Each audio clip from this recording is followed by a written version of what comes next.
I greet you in Jesus' precious name. It's just wonderful to be with you on the program. As you can see, I am extremely excited because last night we had 55 millimeters of rain and this little pond filled up in a matter of an hour. We have not had rain in this pond for 3 years. So we're excited, the frogs are excited, so don't be distracted if you hear the noise of the frogs. The horses are excited, we're all excited. I've got a short message for you and I really want you to understand exactly what I'm saying. When we honor God, then God honors us. Simple as that. We honor God, God honors us. You do what the Bible says, and the Lord does the rest, okay? If you tell me you love Jesus, then you must obey the commandments. It's in John chapter 14 and verse 15. If you love me, obey my commandments, Jesus says. Simple as that. There's nothing complicated about Christianity. We just have to honor him. Now, I want to tell you about a man that did honor God amazingly, and he's one of my heroes in the Bible. His name is Daniel. That's right. Daniel in the lion's den. Daniel was a refugee. In fact, Daniel wasn't a refugee. He was a prisoner, wasn't he? He was taken prisoner by Nebuchadnezzar, by the Babylonians. He was brought out of his home and he was brought to Babylon. Him and Meshach, Shadrach, Abednego, and a lot of other young Jewish men.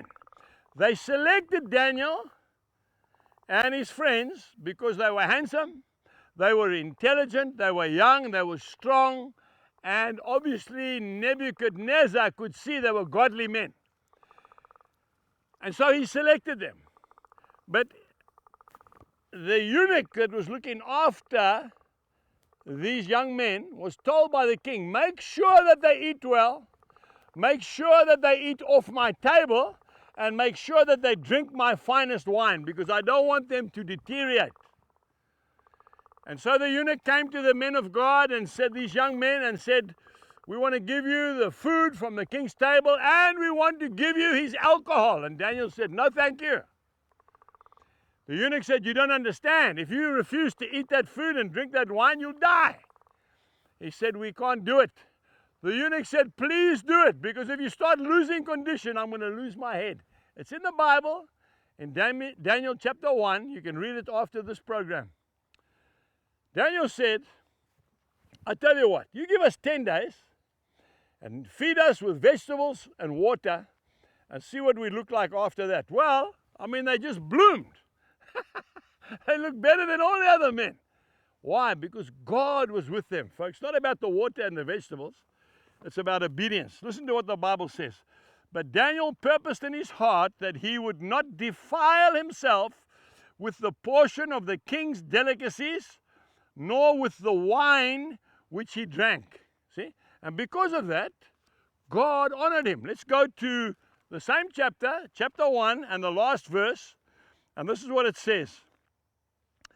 And in all the matters of wisdom and understanding about which the king examined them, he found them 10 times better than all the magicians and the astrologers who were in all his realm. 10 times. Why? Because he did it God's way. So my dear friend, it's very simple. You honor God, God honors you. You stand up for Jesus in university, in school, in the workplace, wherever you might be, and Jesus will stand up for you. I found it in my own life. You will never please people, I can tell you right now. But if you please God, then God takes care of you. You see, the astrologers and the magicians didn't like Daniel. They were responsible for him being thrown into the lion's den. But they respected him. Let people respect you. Goodbye.